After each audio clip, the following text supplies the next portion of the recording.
മാതാപിതാക്കളോട് കാണിക്കേണ്ട കടപ്പാടുകളെ ഇനി പറയുന്ന രീതിയിൽ വർഗീകരിക്കാം. അവരുടെ ജീവിതകാലത്ത് 5 കാര്യങ്ങൾ നമ്മൾ ശ്രദ്ധിക്കണം. അവർ മരണപ്പെട്ടതിന് ശേഷവും നമ്മൾക്ക് ജീവിതം ഉണ്ടെങ്കിൽ 4 കാര്യങ്ങൾ സ്പെഷ്യലായി ശ്രദ്ധിക്കുകയും വേണം. 1, അവരുടെ ജീവിതകാലത്ത് അവരെന്തു പറഞ്ഞാലും നമ്മൾ അനുസരിക്കണം. ശറഇന് വിരുദ്ധമല്ലാത്ത എന്തു പറഞ്ഞാലും നമ്മളത് അനുസരിക്കണം. നബിയെ, എൻ്റെ വാപ്പ പറയുന്നത് എൻ്റെ ഭാര്യനെ ഞാൻ ത്വലാക്കല്ലണം, അത്തി അബാഖ്, ഉപ്പാനെ വഴിപ്പെടണം എന്നാണ് പറഞ്ഞേക്കണം.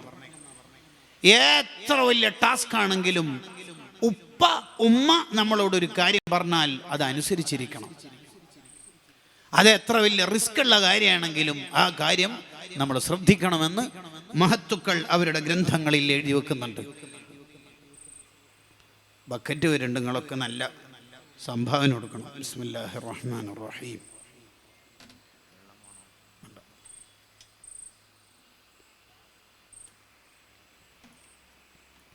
അതാണ് ഒന്നാമത്തത്. ഒരു പക്ഷെ അത് വലിയ ടാസ്ക് ആയിരിക്കും. സാധേ എൻ്റെ ഉമ്മാക്കത് മനസ്സിലാവാത്തോണ്ടാണ് എന്നൊക്കെ നമുക്ക് തോന്നും. ഉപ്പ ഒരു കാര്യം നമ്മളോട് പറഞ്ഞു, അത് സ്വീകരിക്കാൻ നമ്മളെ മനസ്സിന് അത്രയും വെറുപ്പുണ്ട്. അത്ര ഇഷ്ടപ്പെട്ട പെണ്ണാണ്, ഓളെ കെട്ടണമെന്ന് അതിയായ പൂതിയുണ്ട്. ഉമ്മ പറഞ്ഞു വേണ്ടാന്ന്, വേണ്ടെങ്കിൽ വേണ്ടാന്ന്. നിനക്ക് അത് ഖൈറാണെന്ന് തോന്നുന്നുണ്ടെങ്കിലും ഒരു പക്ഷേ നിനക്കത് ഷർറാവാനുള്ള സാധ്യതയുണ്ട്. മൻ തറക ലില്ലാഹി തആല അവ്വലഹു അല്ലാഹു ഖൈറൻ മിൻഹാ. ഒരു കാര്യം അള്ളാഹുവിൻ്റെ പൊരുത്തത്തിന് വേണ്ടി നമ്മൾ ഒഴിവാക്കിയാൽ അതിനേക്കാൾ ഖൈർ അള്ളാഹു നമുക്ക് നൽകും. സലീഖ യൂസുഫ് നബി അലൈഹി സ്വലാമിനെ തെറ്റിന് ക്ഷണിച്ചപ്പോൾ വേണ്ടാന്ന് പറഞ്ഞു, ഞാനില്ല എന്ന് പറഞ്ഞു. അതേ സലീഖയെ തന്നെ പിന്നീട് വയസ്സൊക്കെ കുറച്ച് സുന്ദരിയാക്കിയിട്ട് അള്ളാഹു തിരിച്ചു കൊടുക്കുന്നുണ്ട് യൂസുഫ് നബി അലൈഹി സ്വലാമിന്. ഈ ചരിത്രം മഹാന്മാർ വിശദീകരിക്കുമ്പോൾ പറഞ്ഞ ഒരു ആശയമാണ്, ഒരു കാര്യം നമ്മൾ അള്ളാഹുവിന് വേണ്ടി ഒഴിവാക്കിയാൽ എല്ലാം മിഠായി കൊടുക്കലും എൻഗേജ്മെന്റ് എല്ലാം കഴിഞ്ഞു. അപ്പോഴാണ് മനസ്സിലാണത് ചെറുക്കൻ ബിദ്അത്തുകാരനാണ്, പുത്തൻവാദിയാണ്. കുടുംബക്കാർക്ക് തമ്മിൽ എല്ലാവർക്കും ഇഷ്ടപ്പെട്ടു. ലാസ്റ്റ് മൊമെന്റിലാ മനസ്സിലാവണത് ബിദ്അത്തുകാരനാണ്. മൻ തറക്കലില്ല, മോളെ നീ അള്ളാഹ്ക്ക് വേണ്ടിയിട്ടല്ലേ ഒഴിവാക്കിയത്, ആദ്യനേക്കാൾ സൂപ്പർ ആഖിറത്തിലല്ല. ആഖിറത്തിൽ എന്തായാലും കിട്ടും, ദുനിയാവിൽ അള്ളാഹു നൽകുന്നതാണ്.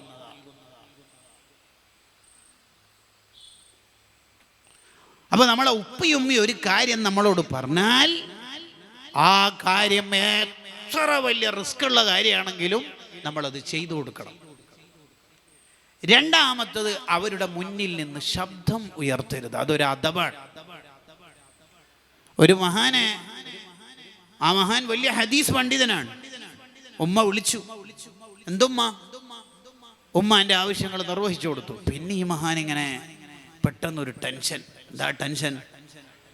പിന്നെ ഞാൻ നേരത്തെ എന്തേ ഉമ്മാന്ന് ഉമ്മാക്ക് ഉത്തരം കൊടുത്തത് കുറച്ച് സൗണ്ട് കൂടിപ്പോയ റബ്ബേ, ഉമ്മാനേക്കാൾ. അത് പ്രശ്നമാണല്ലോ അല്ലേ? വേഗം അങ്ങാടിയിൽ ചെന്ന് വളരെ വിലപിടിപ്പുള്ള 2 അടിമകളെ വാങ്ങിയിട്ട് മോചിപ്പിച്ചു.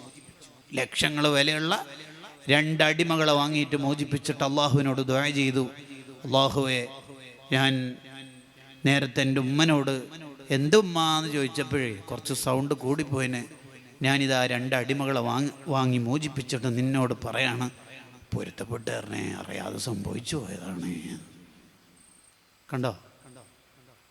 ഞാൻ ടൗണിൽ നിന്നല്ലേ വരുന്നത്, എന്നേരം തന്നെ പറഞ്ഞൂടെ തക്കാളി വാങ്ങാൻ, ഇനിയിപ്പോൾ ആദ്യം പോകണോ വെയിലത്ത് എന്ന് ചോദിക്കുന്ന മക്കളൊക്കെ ഉണ്ടാവും.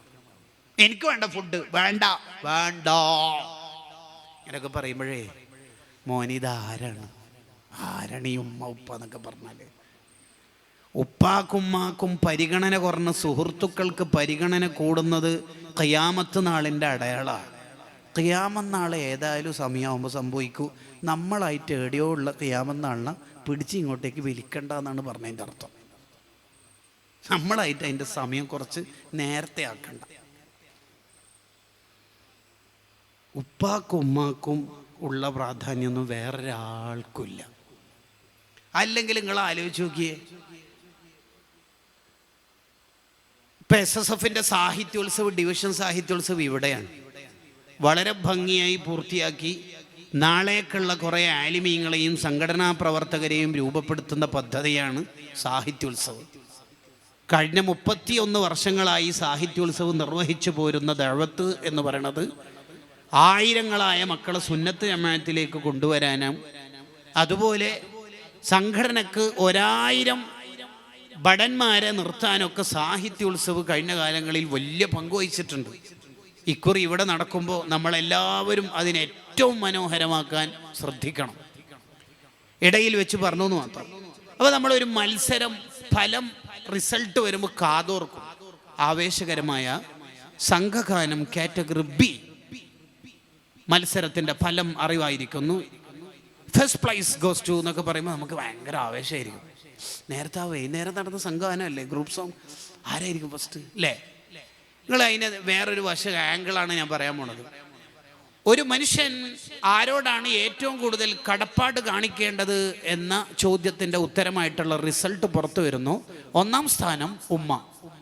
ഉമ്മാനോടല്ലേ ദുനിയാവിലെ ഏറ്റവും കൂടുതൽ കടപ്പാട് കാണിക്കേണ്ടത്? ഉമ്മാനോടല്ലേ. 2ാം സ്ഥാനം ഉമ്മ. 2ാം സ്ഥാനം ഉമ്മ തന്നെ. അത് 1ാം സ്ഥാനം കിട്ടിയില്ലേ? അതെ, ഉമ്മ തന്നെ. 3ാം സ്ഥാനം ആയിരിക്കും ഉമ്മ തന്നെ. ആദ്യ 3 സ്ഥാനങ്ങളും ഉമ്മ തന്നെ. മോനെ, നീ എത്ര ചെയ്താലും അത് പൂർത്തിയാവൂല. ആലോചിക്കേ. 4ാം സ്ഥാനം ഉപ്പ, അബൂക്ക്, നിന്റെ ഉപ്പ. സാധാരണ 3 സ്ഥാനങ്ങളാണ് പറയാറുള്ളത്. പിന്നെ A ഗ്രേഡ് ഉള്ളത് ചിലത് പറയും, വിത്ത് A ഗ്രേഡ്. 4ാം സ്ഥാനം ഉപ്പ. ഉപ്പാനോടും കടപ്പാടുണ്ട് കേട്ടോ. ആദ്യം 3 സ്ഥാനം വാങ്ങിയ ആളാണ് ഉമ്മ. എങ്ങനെ അതിനെ വ്യാഖ്യാനിക്കുക? ഈ ഹദീസിന് എന്ത് വ്യാഖ്യാനമാണ് നമ്മൾ കൊണ്ടുവരിക? നിങ്ങൾ ആലോചിച്ച് നോക്കിയേ. യാ അല്ലാഹ്. ഉമർ റളിയല്ലാഹു അൻഹുവിനോട് ഒരാൾ ചോദിച്ചു, ഞാൻ എൻ്റെ ഉമ്മാൻ്റെ എല്ലാം ചെയ്തു കൊടുക്കുന്നുണ്ട്, ഉമ്മാക്ക് സ്വന്തമായിട്ടൊന്നും ചെയ്യാൻ വയ്യ. ഉമ്മാരെ നജസ് വൃത്തിയാക്കും, കാഷ്ടം മൂത്രം എല്ലാം ഞാനാ ശുദ്ധിയാക്കി കൊടുക്കുന്നത്. ഉമ്മാനെ ചുമന്നിട്ട് ഞാൻ നടക്കാറുണ്ട്. ഫഹൽ അദ്ദൈതു ഹഖഹ, എൻ്റെ ഉമ്മാനോടുള്ള കടപ്പാട് പൂർത്തിയായോ? ഇല്ല. എന്തേന്ന് വെച്ച്, ഇപ്പോൾ നീ ഉമ്മക്ക് കടപ്പാടുകൾ നിർവഹിച്ച് പൂർത്തിയാക്കി കൊടുക്കുമ്പോൾ നീ ചിന്തിക്കണത് ഉമ്മ മരിക്കണവരെ അല്ലേ ഇത് ചെയ്യേണ്ടതുള്ളൂ. എന്തെങ്കിലുമൊക്കെ അസുഖബാധിതയായി ഉമ്മ ഹോസ്പിറ്റലിലെത്തിയാൽ 4, 5, 6, 7 ലക്ഷമൊക്കെ ചിലവായാൽ പിന്നെ നമ്മൾ ദിക്ർ ഹൽക്കും സ്വലാത്ത് മജ്ലിസിനും പേപ്പർ കൊടുത്തേക്കും, കുറേയായി ഉമ്മ അസുഖത്തിലായിട്ട് സലാമത്തിന് വേണ്ടി ദ്വാരക്കണമെന്ന്. അതിൻ്റെ ഒരു ഷറഹ് മരിക്കാൻ വേണ്ടിയെന്നും കൂടി ആയിരിക്കും. അപ്പോൾ നീ ഇപ്പോൾ ഉമ്മയുടെ എല്ലാ കാര്യം ചെയ്തു കൊടുക്കുമ്പോൾ നീ ചിന്തിക്കണത് ഉമ്മ മരിക്കണം എന്നാ. എന്ന് പറഞ്ഞാൽ മരിക്കുന്നവരല്ലേ ഇത് ചെയ്യേണ്ടതുള്ളൂ എന്ന്. നിൻ്റെ ചെറുപ്പത്തിൽ ഉമ്മ ഇടത് വലത് കൈ വ്യത്യാസമില്ലാതെ നിൻ്റെ നജസ് മുഴുവൻ വൃത്തിയാക്കി തരുമ്പോൾ ഉമ്മ ചിന്തിച്ചത് നീ വളരണം, വലുതാവണം എന്നാ. ഇപ്പം നീ ചിന്തിക്കുന്നത് ഉമ്മ മരിക്കുന്നവരല്ലേ ചെയ്യേണ്ടതുള്ളൂ. എത്ര ഡിഫറൻസ് ഉണ്ട്! ഇല്ല മോനെ, ഇല്ല.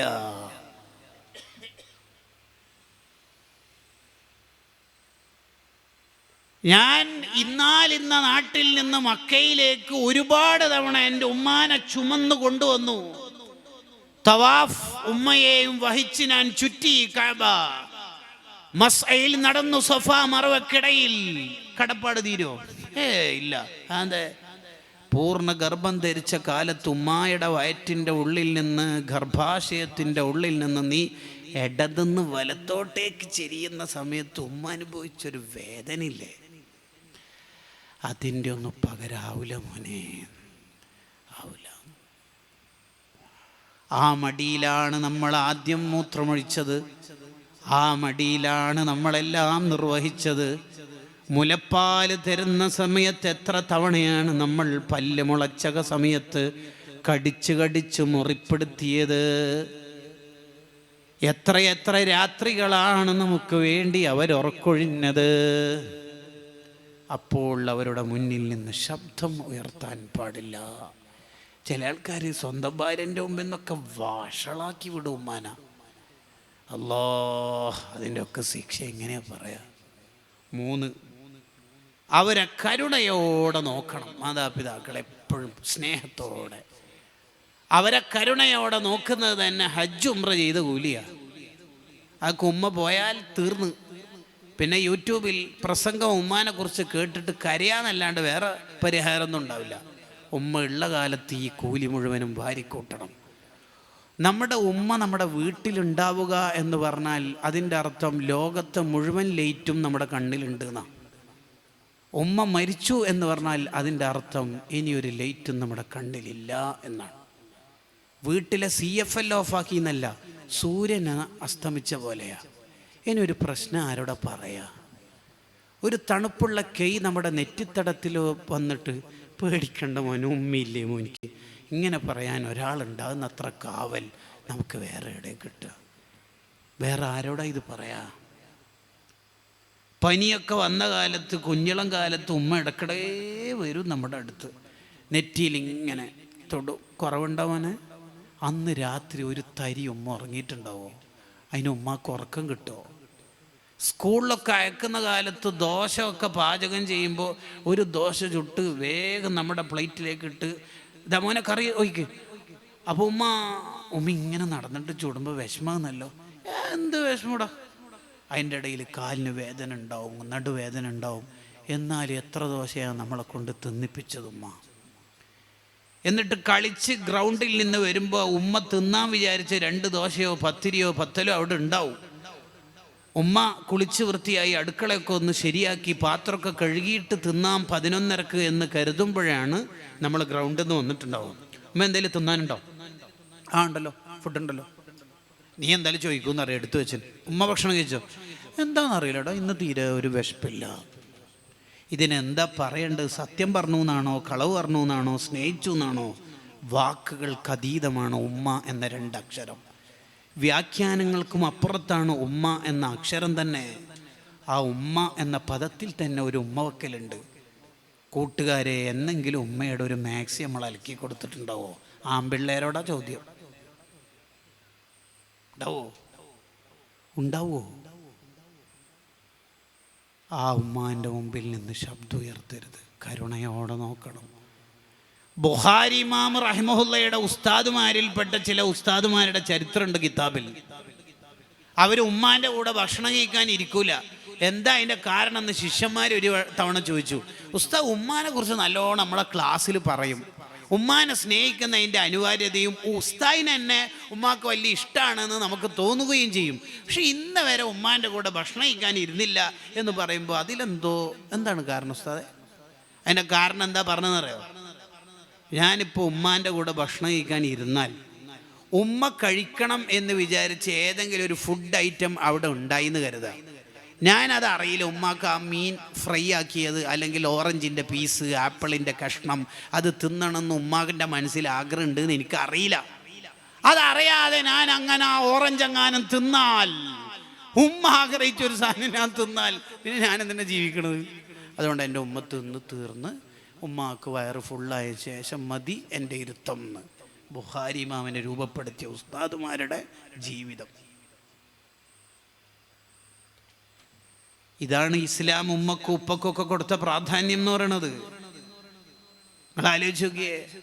വല്ലാഹി ലാ യുഅ്മിൻ, ഒരാൾ മുഅ്മിനാവൂല. സഹാബത്ത് ചോദിച്ചു, ഇതാരെക്കുറിച്ചാണ് ഈ പറയണത്? വീണ്ടും നബി തങ്ങളുടെ പ്രഖ്യാപനം, വല്ലാഹി ലാ യുഅ്മിൻ, ഒരുത്തൻ മുഅ്മിനാവൂല.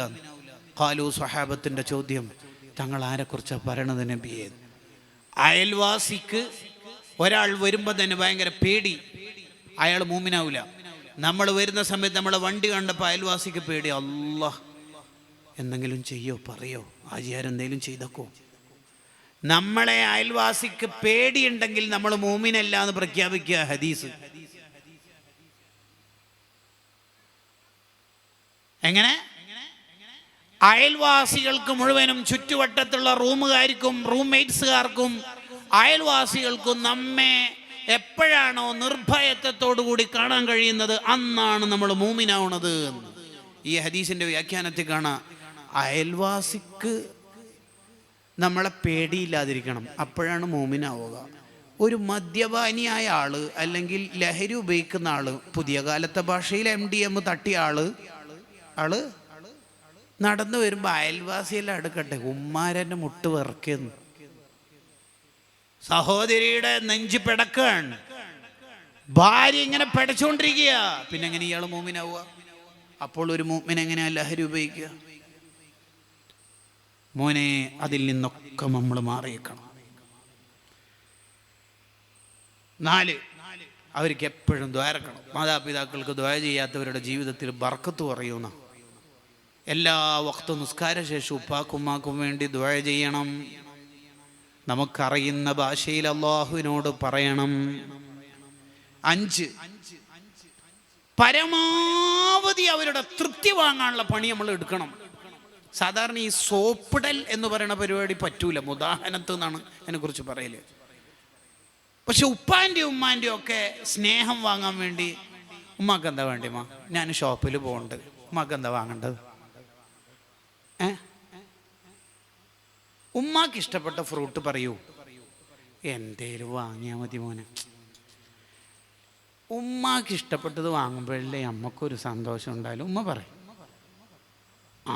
കേട്ടോ, എല്ലാ ഐറ്റംസും വീട്ടിലേക്ക് പലചരക്ക് കടയിൽ നിന്ന് കൊണ്ടുവന്നപ്പോൾ ഉമ്മാനോട് പറയാം, ഉമ്മ പറഞ്ഞ ആ മാങ്ങ തന്നെ ഞാൻ വാങ്ങിയിട്ടുണ്ട്.